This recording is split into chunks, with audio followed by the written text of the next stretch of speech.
Guys, welcome back to my channel. তোমরা সবাই কেমন আছো? আশা করি খুব ভালো আছো, আর আমরাও খুব ভালো আছি। তো আজকে চলে এসেছি আর একটা নতুন ভিডিও নিয়ে তোমাদের সঙ্গে শেয়ার করতে।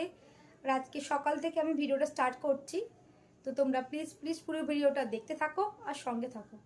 প্রতিদিনের মতো আমি এখানে সকালে বিছানাটা পরিষ্কার করে নিচ্ছি, কারণ বিছানা পড়ে থাকলে দেখবে কোনো কাজ করতে ভালো লাগে না। আমার তো মনে হয় যে আগে বিছানাটাকে তুলে নেব, তারপর বাকি যে কাজগুলো করার সেগুলো করব। এমনকি আমার চা খেতেও ইচ্ছা করে না। তো চলো আমি এখানে বিছানাটাকে তুলে নেব, তারপর সবার জন্য একটু চা বসিয়ে দেবো। তো মোটামুটি বিছানা তোলা হয়ে গেছে। বিছানা তোলা তো হয়ে গেছে, এবার একটু জানলা দরজাগুলো সব খুলে দেব, কারণ বাইরে আলো বাতাস ঘরে আসা খুবই দরকার। তো মোটামুটি আমার সব কাজই হয়ে গেছে। এবার চলো আমি একটু যাব, গিয়ে একটু সবার জন্য একটু চা বসাবো।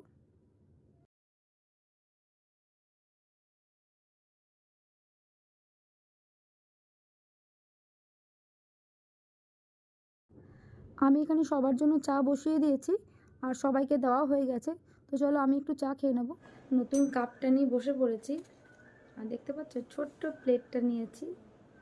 এরকম মানে ছোটো ছোটো জিনিস আমার খুব ভালো লাগে। তাহলে চলো চাটা খেয়ে নিই। মানে শুধু বিস্কুটটা একবার খেলাম আর একবার চা খেলাম, তো অতটা ভালো লাগে না যতটা ভালো লাগে এই যে এইভাবে বিস্কিটটা চায়ের মধ্যে চুবিয়ে এরকম করে খেতে। তো চায়ের মধ্যে বিস্কিট না চুবিয়ে কি চা খাওয়া হয় বলো? এই দাদাটা সকাল সকাল চলে এসছে, অনেক কটা পয়েন্ট করতে হবে আজকে, কারণ যেহেতু আজকে আমার ঘরে এসি লাগানো হবে তার জন্য তো পয়েন্ট করতেই হবে। আর টিউবটা ছিল ওই দিকটা, কারণ ওখানে এসিটা বসবে, যার জন্য টিউবটা খুলে এদিকে লাগানো হলো।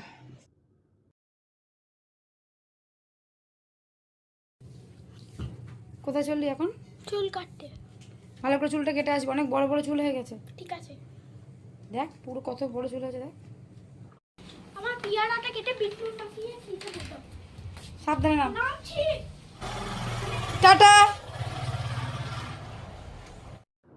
মেয়ে এখানে চান টান করে ড্রয়িং করে নিচ্ছে।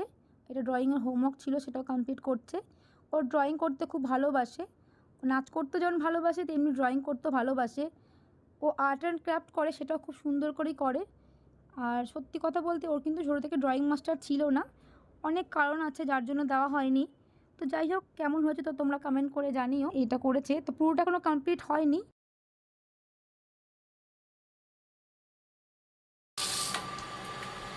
এইটা এরকম কেন?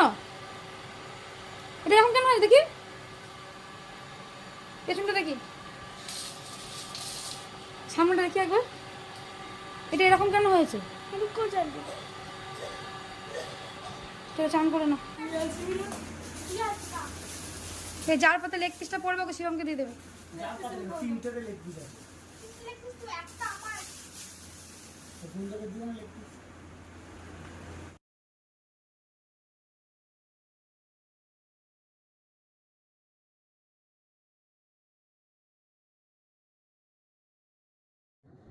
আজকে হাজব্যান্ড সবার জন্য বিরিয়ানি নিয়ে এসছে, তো আজকে দুপুরে এটাই মেনু আমাদের। তো বাবার যেহেতু শরীরটা ভালো ছিল না, আগে ভিডিওতে তোমাদেরকে বলেছি, তাই বাবাকে দিতে ভয় লাগছিল। তো হাজব্যান্ড বলে অল্প করে দাও, কিছু হবে না। তো চলো ওরা খেয়ে নিক, কারণ আজকে অনেক কাজ আছে। এখন আমরা চলে এসেছি দোকানে এসি দেখতে, আর ছেলে চয়েস করে দিল, বলছে তুমি এটাই নেবে। আর তোমরা তো আমার ঘরটা দেখেছো, যেহেতু ছোট ঘর তার জন্য 1 টনই নিচ্ছি। পাশের ঘরটায় আছে 1.5 টনের, ওটা তো আমি এটাই নিলাম। আর গোপালের জন্য যে কুলারটা দেখব, তো সেটা এখান থেকে নেব না, কারণ আমাদের বাড়ির কাছে একটা দোকান আছে, তো ওই দাদা বলেছিল যে আমাদের কাছ থেকে নিতে, তো ওটা ওখান থেকেই নেব। তো চলো মোটামুটি আমাদের নেওয়া হয়ে গেছে, তো এবার আমরা এখান থেকে বেরিয়ে যাব, কারণ আবার কুলারটা নিতে যেতে হবে। এটা ছোট হয়েছে, এটা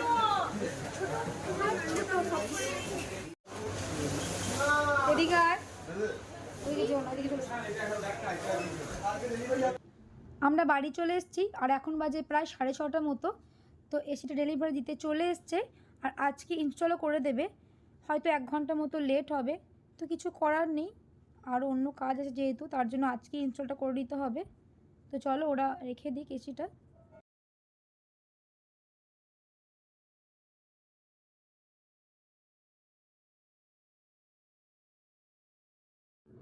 এখন বাজে 7:45 আর ওরা এসিটা ইনস্টল করতে চলে এসছে। কিছু করার নেই বলো, আজকেই কমপ্লিট করে না নিলে হবে না, কারণ এছাড়া আরও অনেক কাজ আছে। তো চলো ওরা রেডি করে নিচ্ছে। প্রায় 40-45 মিনিট তো মনে হয় লেগেই যাবে, 9টা কাছাকাছি।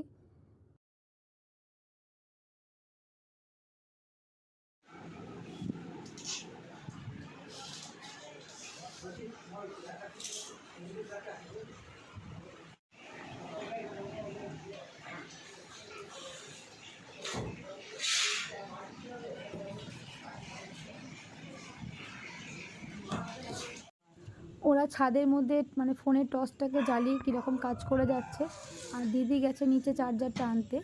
তো আমরা বলেছিলাম অসুবিধা থাকলে কালকে লাগিয়ে দিতে, কিন্তু ওরা বললো না, ওদের আরও অনেক কাজ আছে। তো ঠিক আছে, অসুবিধা নেই। তো ফাইনালি দেখো আমার ঘরে এসি লাগানো হয়ে গেছে, এটা 1 টনই নেওয়া হয়েছে। দিদিকে বারবার করে বারণ করছিলাম যে নিতে হবে না, কিন্তু ও তো না ছোড়ার বান্দা। গোপালের জন্য কুলারটাও চলে এসছে, তো সেটা এখন ঠাকুর ঘরে রাখা হয়নি। হাজব্যান্ড এখানে মানে মেঝের মধ্যে কার্পেটটা পাতা হবে, তো ঠাকুর ঘরে কার্পেট পেতে দিচ্ছে। আমার হাজব্যান্ড পাততে পারে। তো চলো আগেও পেতে নিক, তারপর তোমাদেরকে ফাইনাল লুকটা দেখাচ্ছি। তো মোটামুটি দেখতে পাচ্ছ যে কার্পেট পুরো পাতা হয়ে গেছে। তো কেমন লাগছে তোমরা কমেন্ট করে জানিও।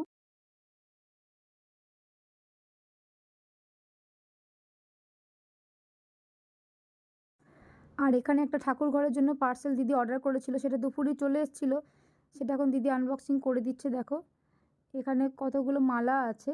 তোমাদেরকে আগে হয়তো ভিডিওতে বলেছি যে ও ঠাকুরঘরটা মেকওভার করবে, তো খুব শিগগিরই তোমরা ঠাকুরঘরের একটা মেকওভার ভিডিও পাবে। তো মালাগুলো তোমরা আপাতত দেখো, আর কেমন হয়েছে সেটাও কমেন্ট করে জানিও। এই দেখো কুলারটা, মানে এটা গোপালের জন্য নেওয়া হয়েছে। শুধু গোপাল না, সব ঠাকুরই মানে ঠান্ডা হাওয়া খাবে। তো এটা কেমন হয়েছে তো তোমরা কমেন্ট করে জানিও। এটা বাইরেই রাখা ছিল, আগে কার্পেটটা পাতার পর ঠাকুর ঘরে ঢোকানো হয়েছে। তো দিদি যেহেতু দুটো ঘরে এসি লাগালো, তো বলে ঠাকুরের জন্যই বা কেন বাদ যায়। ঠাকুর ঘরে ফ্যান আছে, তা সত্ত্বেও দিদি কুলারটা নিল, কারণ যেহেতু আমরা ঠান্ডা হাওয়া খাবো, তাই গোপাল দাদা যেন ঠান্ডা হাওয়া খেতে পারে। তো ফাইনালি আজকে আমার ঘরে এসি লাগানো হয়ে গেল। দিদিকে তো বারবার করে বারণ করছিলাম, কিন্তু ও তো না ছোড়ার বান্দা, কোনোভাবেই শুনছিল না। তো যেহেতু আজকে আমার ঘরে এসি লাগানো হলো, তাই গোপাল দাদার জন্য কুলার নেওয়া হয়েছে। তো সবই মোটামুটি মানে কমপ্লিট হয়ে গেছে, রেডি করা। আর মেঝের মধ্যে কার্পেট সেটাও তো পাতা হয়ে গেছে, তোমরা দেখতেই পেলে। আজকের মতো ভিডিওটা আমি এখানেই এন্ড করছি, কারণ অনেক রাতও হয়ে এসছে। তো চলো, আমার এই ভিডিও যদি তোমাদের ভালো লেগে থাকে তাহলে প্লিজ লাইক কমেন্ট শেয়ার। আর যারা আমার চ্যানেলটাকে এখনও সাবস্ক্রাইব করোনি তারা প্লিজ প্লিজ আমার চ্যানেলটাকে সাবস্ক্রাইব করে দিও।